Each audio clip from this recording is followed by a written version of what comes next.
Stunning breaking details tonight about a deadly officer-involved shooting in Akron.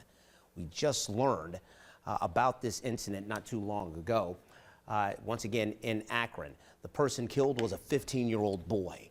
Last night, two officers were parked at East Avenue and Vernon Odom Boulevard when they heard shots. They saw a man with a loaded gun, and one of the officers shot him. 15-year-old Jasmine Tucker of Maple Heights died at the hospital. State investigators were called in on the case.